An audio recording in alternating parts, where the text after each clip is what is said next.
e o inferno.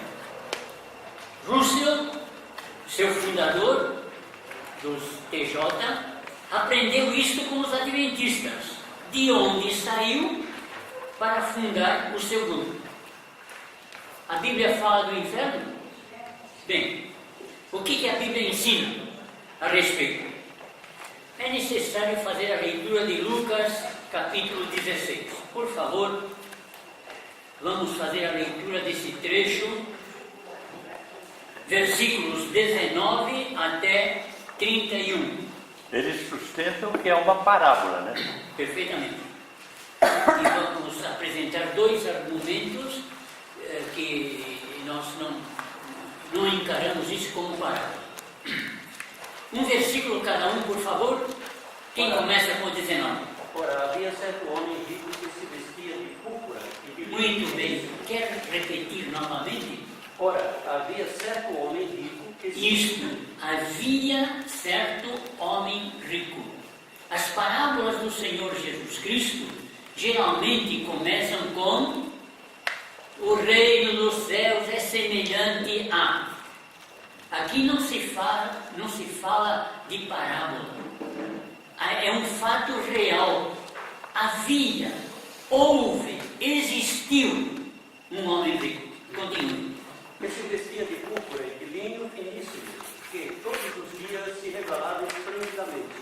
Havia também certo mendigo chamado Lázaro, coberto de chagas, que jazia à porta daquele. E desejava alimentar-se das migalhas que caíam da mesa do rico, e até os cães vinham lamber-lhe as úlceras. Aconteceu morrer o mendigo e ser levado pelos anjos para o seio de Abraão.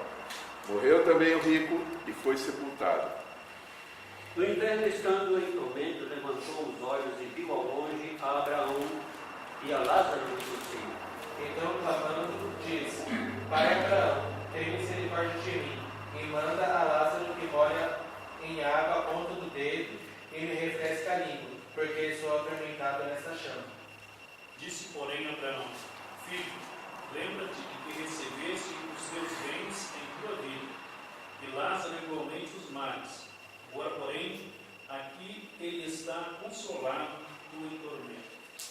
Além disso, está posto um grande abismo entre nós e vós, de sorte que os que quisessem passar daqui para vós não poderiam, nem os de lá passar para cá. Então replicou o pai: Eu te imploro que eu mande na minha casa paterna. Porque tenho 5 irmãos, para que lhes dê testemunho, a fim de não virem também para este lugar de tormento. Respondeu Abraão: Eles têm Moisés e os profetas, ouçam-nos. Mas ele insistiu: Não, pai Abraão, se alguém dentre os mortos for ter com eles, arrepender-se-ão. Abraão, porém, lhe respondeu: Se não houve a Moisés e os profetas, tampouco se deixarão persuadir ainda que ressuscite alguém dentre os mortos. Muito bem. A leitura bíblica foi feita, agora vamos considerar esse trecho. Primeiro, devemos enfatizar que não se trata de uma parábola, mas de um fato real. O rico existiu de fato e Lázaro também existiu. O texto sagrado não diz que se trata de uma parábola. O título do trecho, colocado ali pelos homens, talvez o diga, mas não se trata de palavra inspirada.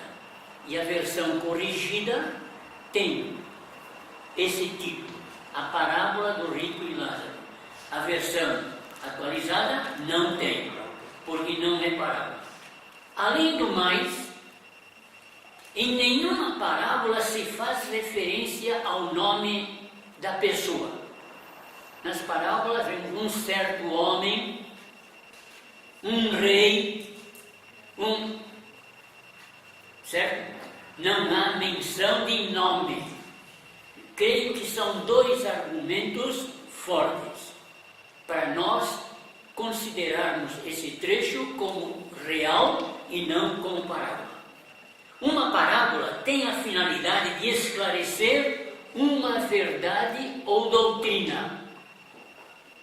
A Bíblia não diz o reino dos céus é semelhante a, mas afirma categoricamente, versículo 19, havia certo homem rico.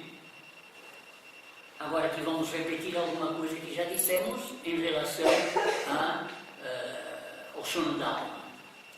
Quando a pessoa morre, sua parte imaterial separa-se de sua parte material. Morte é separação. Morte física é a separação das partes constituintes da criatura humana. Quais são elas? Espírito, alma e corpo. Morte espiritual é a separação do homem de Deus. Efésios 2:1, querem ler? Bem conhecido. Efésios 2:1.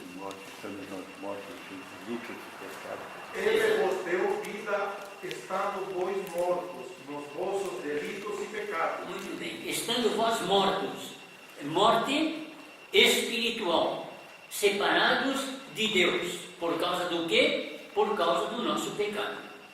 Satanás quis confundir Eva, afirmando que Deus se referia à morte física e não à morte espiritual. Um mendigo, ao morrer, vamos consultar Lucas 16. Um mendigo, ao morrer, foi levado para onde?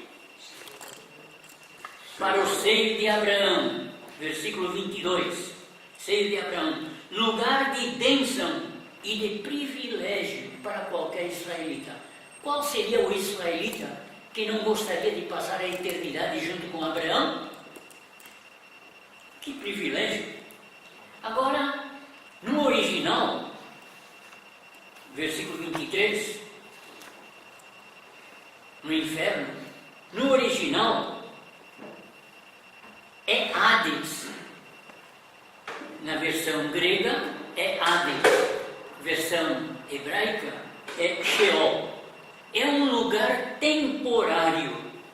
Obviamente não se refere ao seu corpo. O corpo vai para o túmulo, mas a alma e o espírito vão para o Hades ou Sheol, lugar temporário onde as almas dos mortos ficam. Eu deveria usar aqui ficavam, mas algumas ainda ficam lá, outras saíram de lá.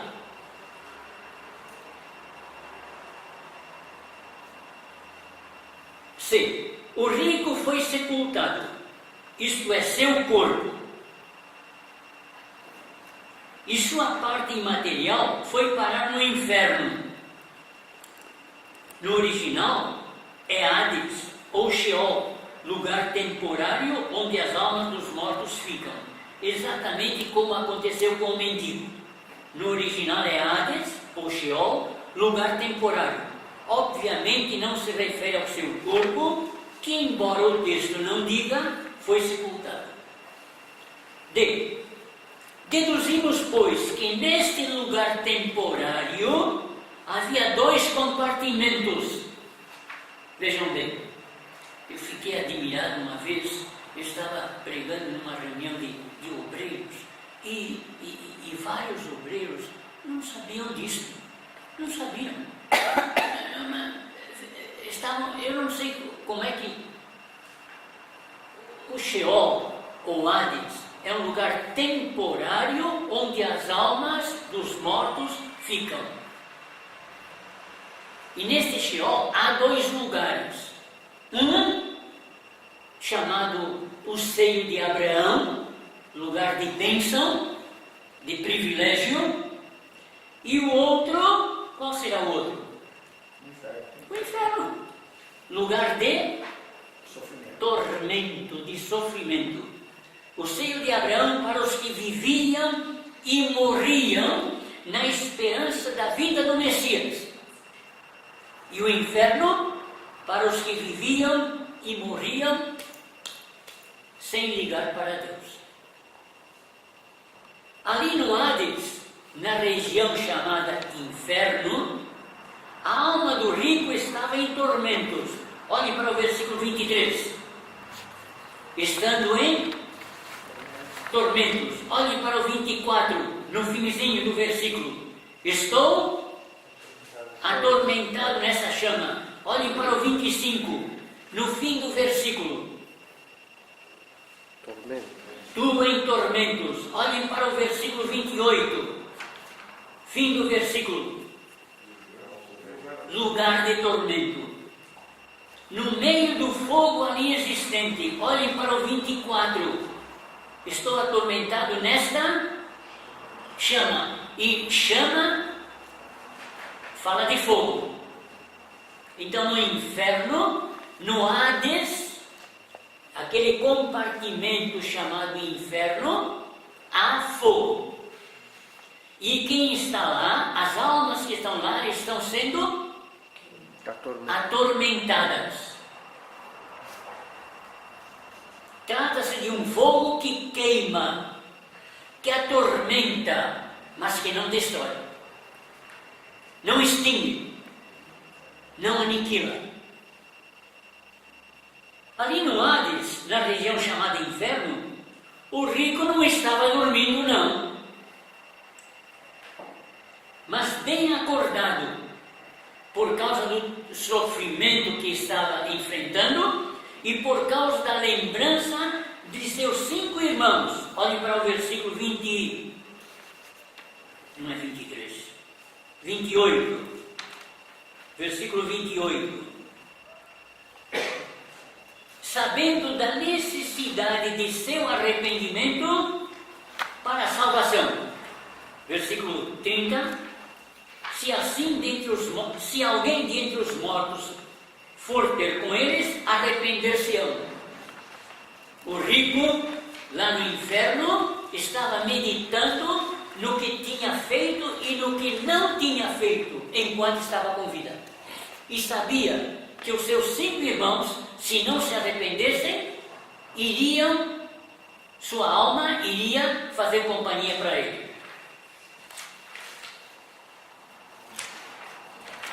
Após a morte e ressurreição do Senhor Jesus, o Messias tão esperado e desejado pelos que tinham a sua alma no seio de Abraão e que ali estavam retidos ou cativos, aconteceu a transferência deles para o seu destino eterno e final, o paraíso, o céu, a casa do Pai. É o que lemos em Efésios, capítulo 4, versículo 8. É importante esse versículo, irmãos. Por isso diz: quando ele subiu às alturas, levou o cativeiro e concedeu dons aos homens. Quando ele subiu às alturas, ele quem? O Senhor Jesus. Subiu às alturas, isto é, quando ele foi glorificado. Ele levou cativo, levou aquelas almas que estavam lá no seio de Abraão, no Hades, aquele lugar temporário, de bênção, mas temporário, levou os cativos para a casa do Pai. Não é que eles façam parte da igreja. Não fazem parte da igreja. A igreja é só do dia de Pentecostes até a vinda do Senhor. Mas como disse João Batista, eles são o quê? Eles são os amigos do noivo. João 3. O que tem a noiva é o noivo. A noiva, a igreja, é o noivo, o Senhor Jesus. O amigo do noivo que está presente, ele, João Batista, se classifica como um dos amigos do noivo. Os santos do Velho Testamento que viviam e morriam na esperança da vinda do Messias. O amigo do noivo que está presente e o ouve, muito se regozija por causa da voz do noivo, pois esta alegria já se cumpriu em mim. Então, irmãos, aqueles que estavam lá no seio de Abraão, que viveram e morreram na esperança da vinda do Messias, Quando Cristo foi assunto, ele os transferiu para um lugar de privilégio, mais privilégio ainda, para estarem perto dele. Não só perto de Abraão, mas perto dele também. Pois não, irmão? Não sei se cabe aqui, né? Aquela palavra que Pedro conta sobre Jesus pregou no inferno as almas que estavam em prisão, espíritos em prisão, alguma coisa assim. Será que é nesse momento do versículo de Efésios que a gente acabou de ler? Eu não tenho opinião formada sobre aquele trecho de Pedro. Alguns pensam que se refere aos que morreram por ocasião do dilúvio. Eu não tenho opinião formada ainda a respeito. Lamento, se alguém tiver alguma ideia, podendo responder para o nosso irmão. A linha corrente de pensamento que se ensina a respeito é que Jesus leva duas mensagens, uma de condenação e uma de salvação. Ele prega o Evangelho e o outro ele sentencia a execução, dizendo que ele veio cumprir o ministério e aqueles que morreram crendo na esperança vão obter a ressurreição. E os outros, de igual maneira, vão receber então a condenação. Porque se Cristo não cumprisse, não tinha nem salvação nem condenação. Satanás saía vitorioso. E aí então se acredita nesse caso que depois de uma vez confirmado isso, Cristo desce até os infernos, leva uma mensagem de condenação e depois ele vai ao Hades, que esse é o termo original que Pedro usa, é o mesmo termo de Lucas, ele vai ao Hades e ele leva ali uma mensagem de salvação. E depois então vem a retirada do seio de Abraão de Hades, que é transportado para os céus, nesse versículo de Efésios 4:8, e faz sentido porque Paulo em Coríntios ele vai ter uma visão do céu lá, e quando ele tem uma visão do céu ele vê os santos na presença do Senhor. Então aí passa a ser realmente uma habitação temporária, porque não está mais lá. Em última análise, quem morre no Senhor hoje vai direto para a presença do Senhor, né? O Hades foi eliminado, e sim é certo por causa da mensagem que Jesus levou. Ainda existe o Hades no inferno. A parte do Hades que é o inferno, ainda existe. É que aqui, quando aparece aqui no original, quando ele vai se referir, embora a mesma coisa, mas quando ele se refere ao inferno, ele refere especificamente em hebraico. A palavra no original tem em hebraico, pelo menos nas versões mais antigas, o Sheol. Mas é a mesma coisa, de Hades, é um lugar profundo. Né? Ou seja, quem foi tirado é o seio de Abraão. É isso, né? O inferno continua lá. E estar com Cristo é muito melhor. Filipenses 1:23-24, né? Era um anseio da alma de Paulo não ir para o Hades, mas ir direto para a presença do Senhor. O texto que nosso irmão estava fazendo referência é 1 Pedro 1, capítulo 3. Cristo morreu uma única vez pelos pecados, o justo pelos injustos, para conduzir-vos a Deus, morto sim na carne, mas vivificado no Espírito, no qual também foi e pregou aos espíritos em prisão. Aí o problema é vivificado no Espírito. O problema é que no grego, Espírito, não existe diferença entre letra maiúscula e minúscula. E no qual também foi e pregou aos espíritos em prisão, os quais no outro tempo foram desobedientes, quando a longanimidade de Deus aguardava nos dias de Noé, enquanto se preparava a arca, na qual poucos, a saber, 8 pessoas, foram salvos através da água. Tem a outra parte, né? Ele pregou o Evangelho, né? Pregou a mensagem de salvação, também no mesmo lugar. A qual, figurando o batismo, agora também vos salva, não sendo a remoção da imundícia da carne, mas a indagação de uma boa consciência para com Deus, por meio da ressurreição de Jesus Cristo. Outros versículos, eles confirmam que atualmente as almas dos mortos que creem e confiam em Cristo Jesus como seu Salvador, vão direto para o seu destino final.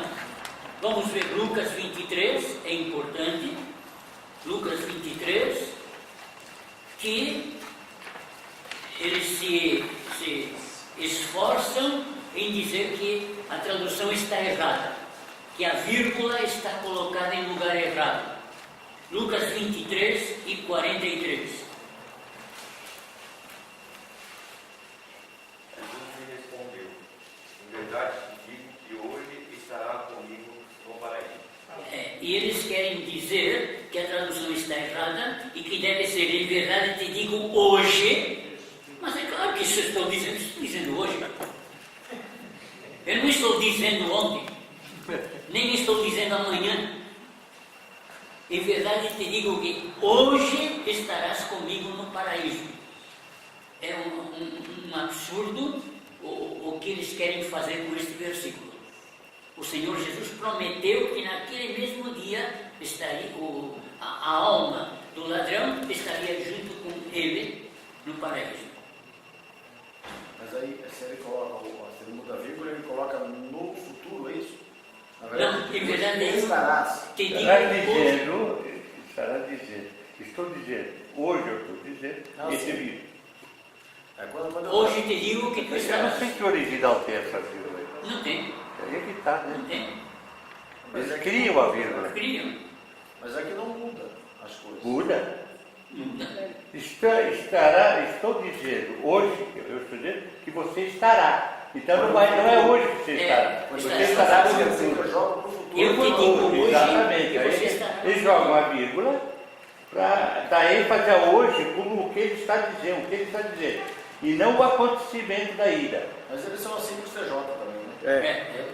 Pois é. Eu não sei se eu ouvi de pregadores falando, né? Ou se tem uma tradução, assim, hoje mesmo.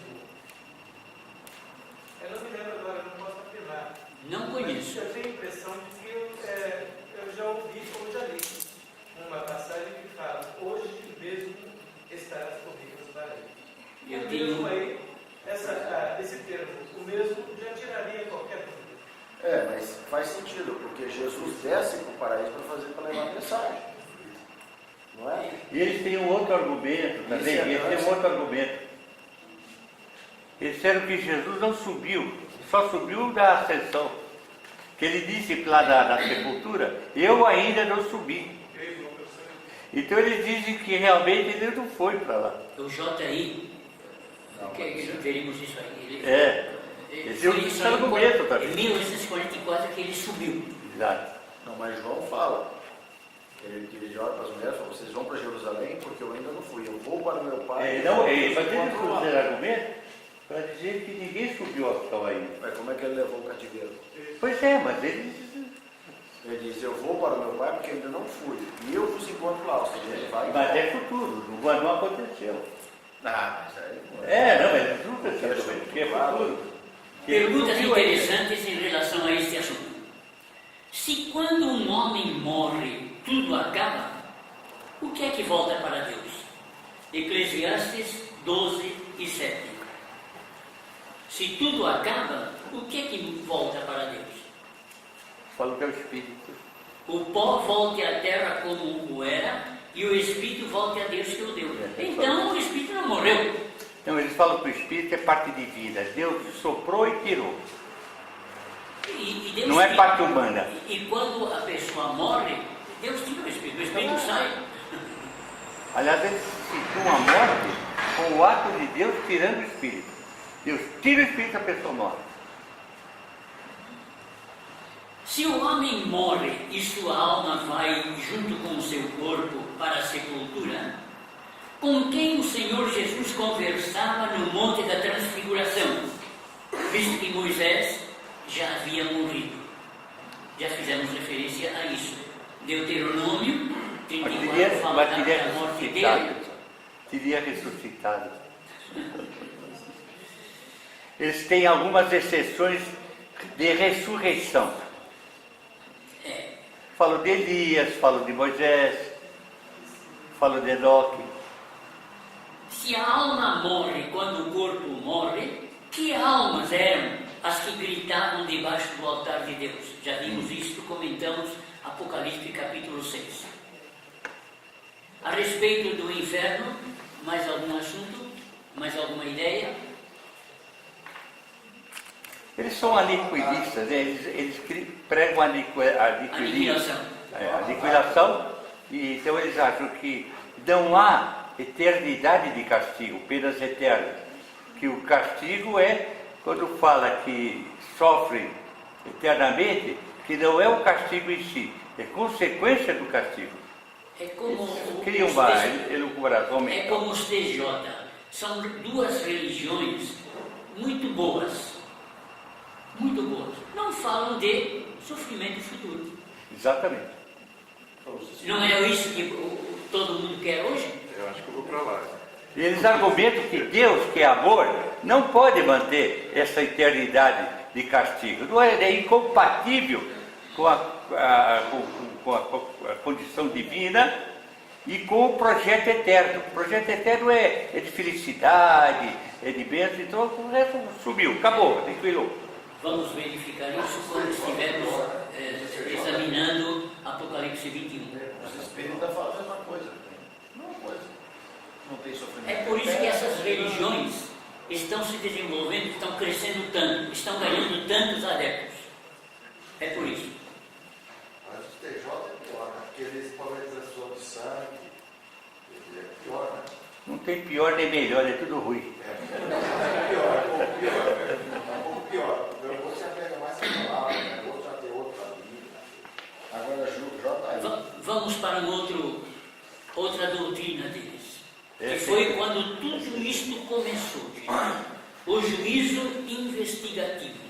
Fazem uma confusão medonha, historicamente e doutrinariamente.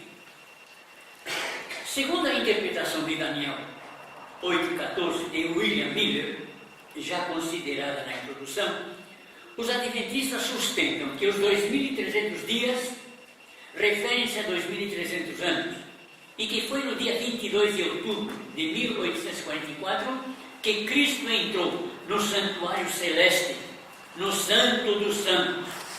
Então, não foi quando ele foi para a glória, glorificado, e foi visto por uma multidão. Eu não sei o que eles fazem com Atos capítulo 1. Bom, irmão, mas e onde eles acham que Cristo estava nesse tempo todo? Onde Cristo estava nesse tempo todo? Para eles? Não sei exatamente. No pensamento deles, talvez no Hades, não sei. Assim, os mormons falam que ele voltou nessa data. Ele encarnou nessa data. Que voltou para os Estados Unidos, né? Ele encarnou nos Estados Unidos, deu uma revelação para o Sr. John Smith e foi removido. Prosseguir então, eles dizem que foi no dia 22 de outubro de 1844 que Cristo entrou no santuário celeste, no Santo dos Santos, a presença imediata do Pai, para fazer um juízo investigativo, que daqui para frente falaremos de JI, dos crentes que já tinham morrido, e que este JI continua hoje em dia para determinar quem está preparado para receber os benefícios da expiação feita pelo Senhor Jesus Cristo. Quem está preparado para participar do reino de Deus? E que este JI, dizem eles, se refere apenas aos justos. Isso confronta toda a doutrina da graça. Perfeitamente. Porque fala de obras. Exatamente. E vamos ver isso. O que a Bíblia ensina a respeito?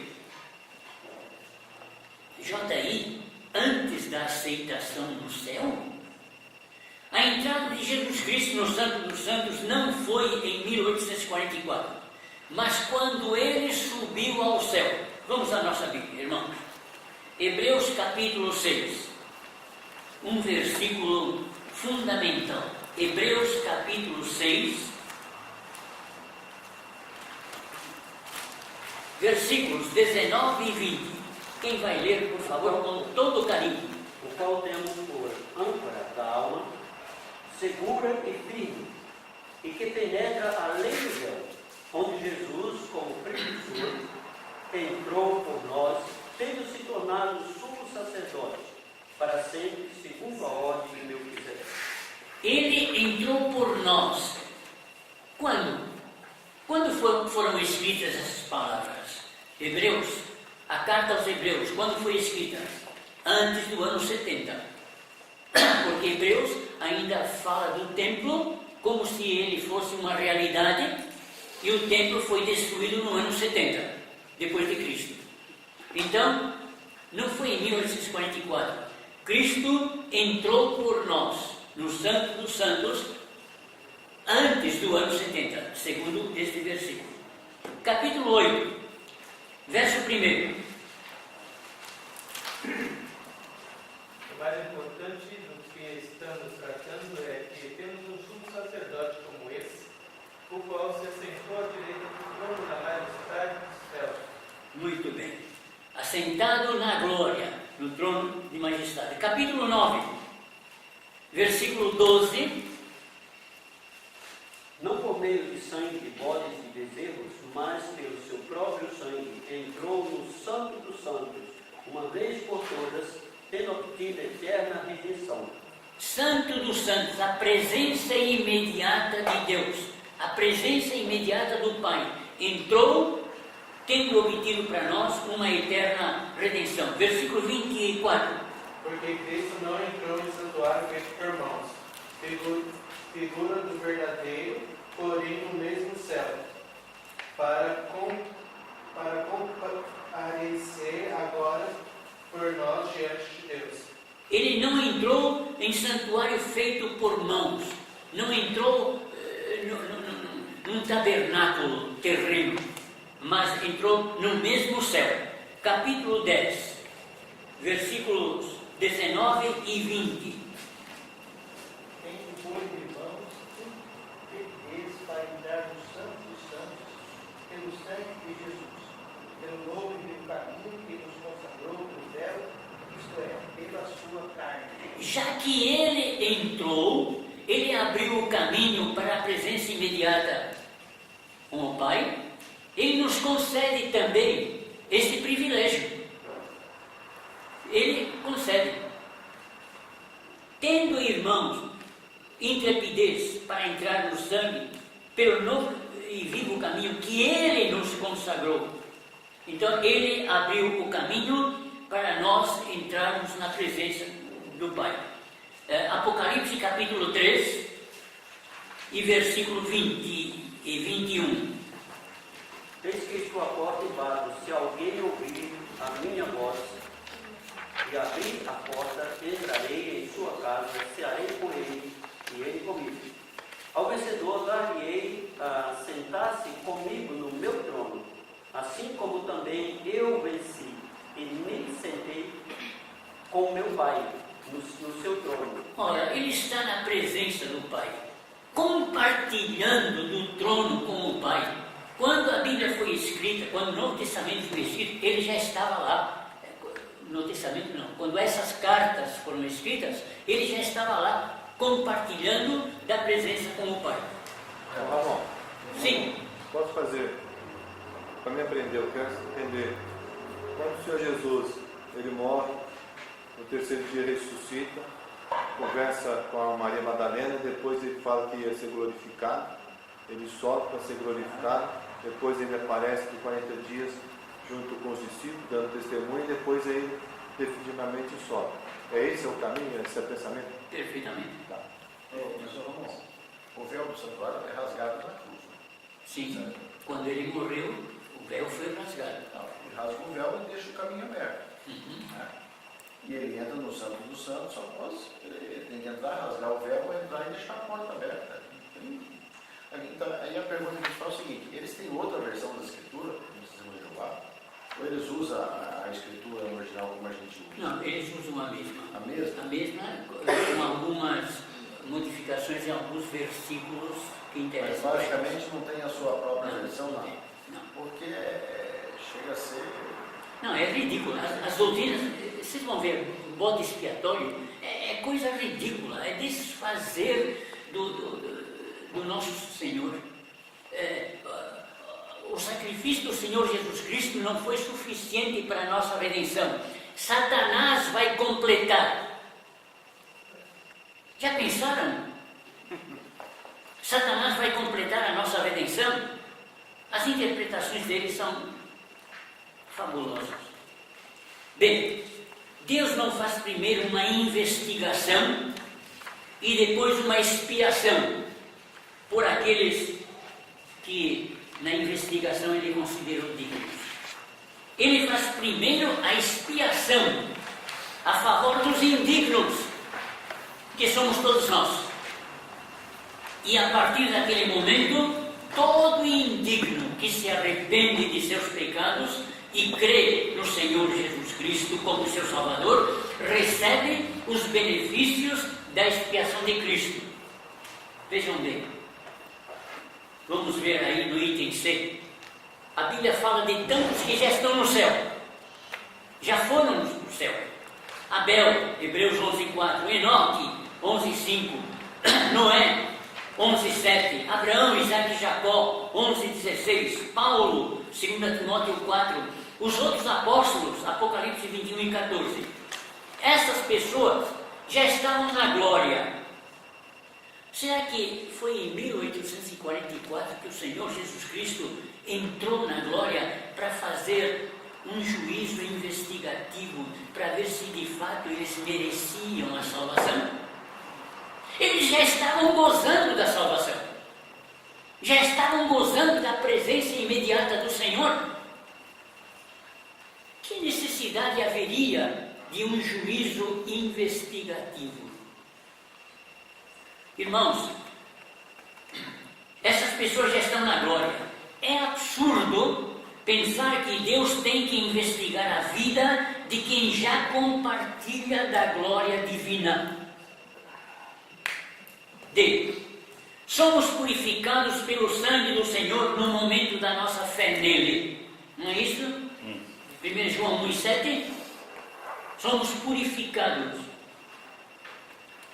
Hebreus 9:12 é taxativo ao afirmar que o Senhor já entrou no Santo dos Santos por ocasião da sua assunção, e não em 1844, como os adventistas afirmam. Vamos abrir nossa Bíblia em Romanos capítulo 5. São 2 versículos que quero considerar aqui. Romanos 5:1. Justificado, pois, mediante a fé, temos paz com Deus por meio de nosso Senhor Jesus Cristo. Justificados, o que quer dizer justificados? Quer dizer considerados justos como se nunca tivessem pecado. Justificar é muito mais do que simplesmente perdoar. Eu posso perdoar uma pessoa, mas o erro dela permanece. Mas Deus não somente me perdoa, mas Ele me justifica. Meus pecados são perdoados e justificados como se eu nunca tivesse pecado. Então, por que fazer um juízo investigativo? Isso desvaloriza a obra de Cristo. Perfeitamente. Vamos ver exatamente. Eles fazem pouco caso, deixam de lado a graça, insistem nas obras, deixam de lado o Salvador para a obra do Senhor Jesus na cruz, falando no valor das obras. Que necessidade há de um JI? Olhem para o versículo 10, por favor. Porque se nós, quando inimigos, fomos reconciliados com Deus, mediante a morte do seu Filho, muito mais, estando já reconciliados, seremos salvos pela sua vida. Reconciliados. O que quer dizer reconciliados? Quer dizer estamos em paz, estamos em ordem, estamos em plena e perfeita comunhão com o Pai. Então, se estamos em ordem, qual a a necessidade de um JI? A Bíblia fala de algum JI? Fala, mas não com esses nomes. E não, pois não. Acho que essa história de JI se aplicaria se o juiz fosse humano. Um juiz humano precisa fazer uma investigação. Deus não. Só que uma investigação antes de libertar o réu. A investigação é feita antes, mas Cristo nos salva. Então por que fazer um JI, uma investigação da sua vida? É isso que inversão do processo. Misturar a obra de Cristo com as obras. Isso juridicamente é um absurdo. Juridicamente é um absurdo. É a mesma coisa que o juiz, que o réu ser totalmente absolvido, apaga-se. E aí depois então vai se fazer uma investigação. Não tem sentido. Na realidade, haverá um JI futuro quando os descrentes serão ressuscitados.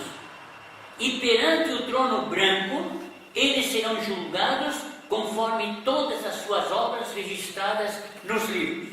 Vamos lá. Apocalipse, capítulo 20 e versículo 12. Agora, eles dizem que o juízo investigativo é só para os salvos. Mas a Bíblia fala de um juízo investigativo para os descrentes. Olhem para Apocalipse 20 e versículo 12. Quem quer ler, por favor? Vi também os mortos, grandes e pequenos, postos em pé diante do trono. Então se abriram os livros, ainda outro livro, o livro da vida, foi aberto, e os mortos foram julgados segundo as suas obras, conforme o que se achava escrito no livro da vida. Nos livros.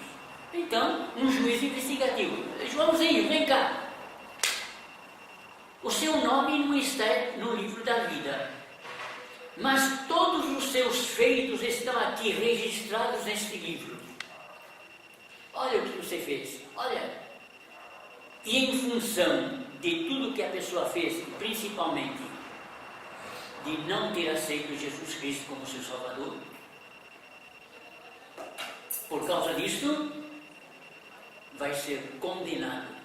Será feito um juízo investigativo da vida dele, do descrente. É a afirmação da culpabilidade.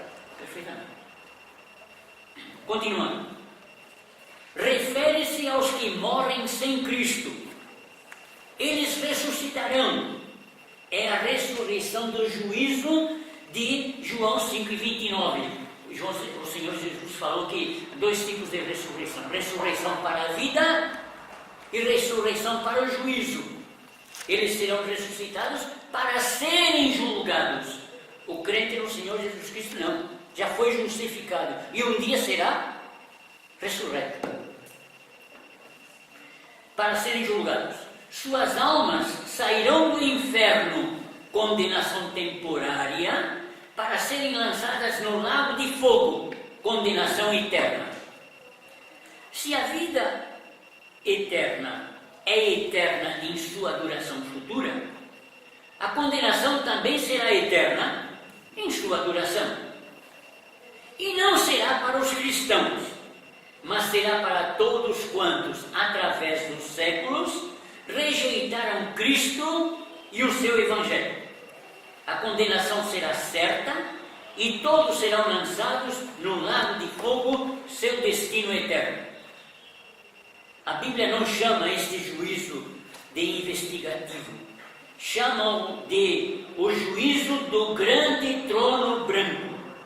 E lemos dele em Apocalipse 21, de 11 até 15. Vamos ler o trecho, irmãos? Apocalipse 21, versículos 11 até 15. E vejam que chama de grande trono branco, não de juízo investigativo, embora seja investigativo, mas não recebe esse nome. A qual tinha a glória de Deus, o seu fulgor era semelhante a uma pedra preciosa. Um momentinho, por favor. Apocalipse 20, de 11 a 15. Ah, aqui está 21. Na tua apostila. Tu é 20, então? Muito obrigado, mas o meu não tinha visto. Desculpe. Capítulo 20. Vi um grande trono branco e aquele que se assenta, de cuja presença subiram a terra e os céus, e não se achou lugar para eles. Vi também os mortos, os grandes e os pequenos, posto em pé diante do trono.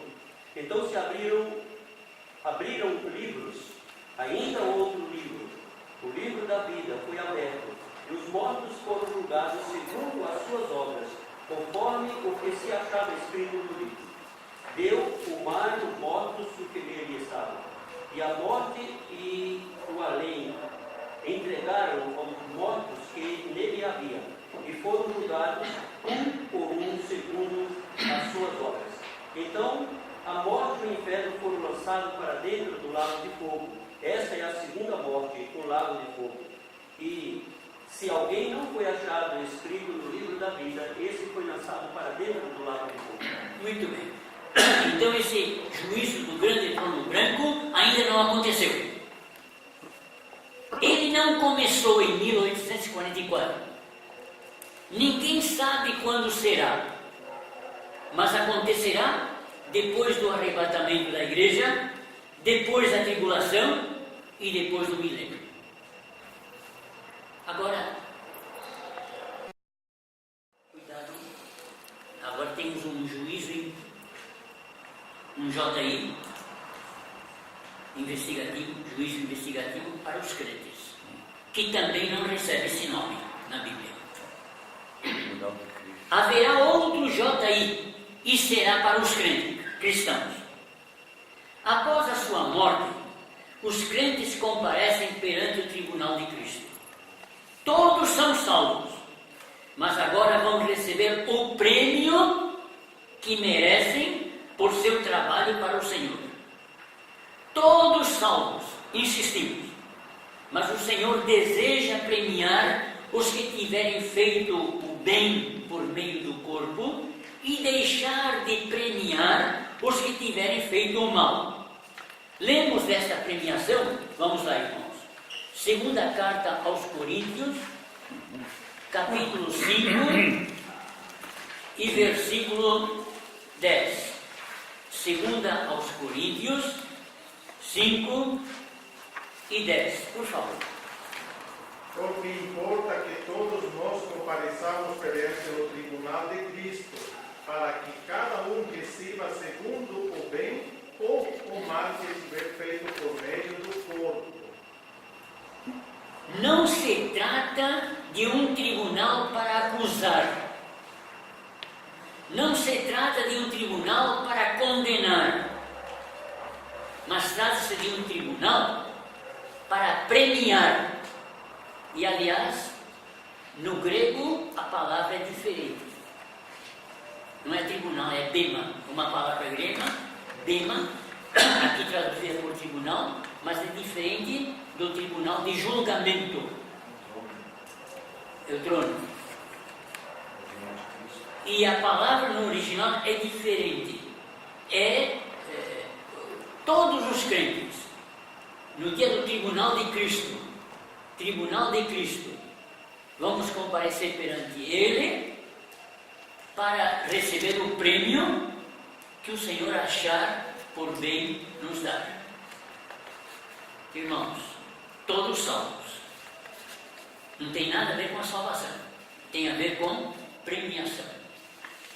Uns receberão um prêmio por terem feito bem e outros ficaremos chupando o dedo por não termos feito o bem. Qual é o meu caso? Qual é o seu caso? Ramon, após o arrebatamento, né? Após o arrebatamento. Após o arrebatamento. Ora. 13h30. Mais um pouquinho? Pode ir. Para terminar esse assunto. Entendamos Daniel 8:14.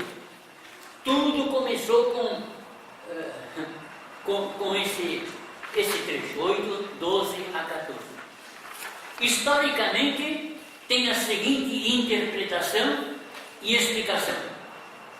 O verso 3 fala de um carneiro, o rei da Pérsia, com 2 chifres, a Média e a Pérsia. Ele conquistou muitas terras. O versículo 5 fala de um bode, a Grécia, com um chifre notável, Alexandre o Grande, cujo rei derrotou a Pérsia. Quando Alexandre morreu, seu reino foi dividido em 4 reinos. O verso 8 fala dos 4 chifres notáveis: a Macedônia, a Trácia, a Síria e o Egito. De um destes chifres saiu um chifre pequeno, mas que se tornou muito forte, diz o verso 9. A história o identifica, a Bíblia não, mas a história o identifica como sendo Antíoco Epifânio, um rei que se voltou principalmente contra os judeus. Os versículos 10 a 12 relatam o que ele fez contra os israelitas, sua religião e o seu templo em Jerusalém. No verso 13 temos a pergunta: até quando durará este estado de coisas? E o verso 14 responde: até 2.300 tardes e manhãs. Agora o verso 25 termina dizendo que será quebrado sem o esforço de mãos humanas, isto é, Deus mesmo eliminando-o da história e cessando sua atuação maléfica contra Israel, o povo terrenal de Deus. Em resumo, a doutrina adventista do JI diz que na cruz Jesus fez uma parte da obra expiatória a nosso favor e que agora, no céu, Ele a está completando. Seria para eles o significado de o santuário será purificado de Daniel 8,14. Para eles, as obras ajudam na purificação dos crentes e o sangue de Jesus não é suficiente. Para eles, a expiação pelas obras continuará até a vinda de Cristo. Porque, segundo eles, ele está lá fazendo juízo investigativo ainda. Então, continua fazendo a sua parte. Historicamente, porém, a passagem bíblica já se cumpriu, com Deus eliminando Antíoco Epifânio por seu ódio e perseguição aos judeus.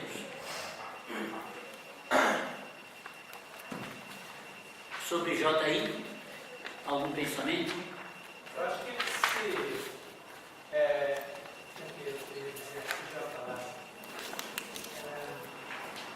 eles acham que Deus não é capaz de conhecer a vida das pessoas, tem que ir investigar.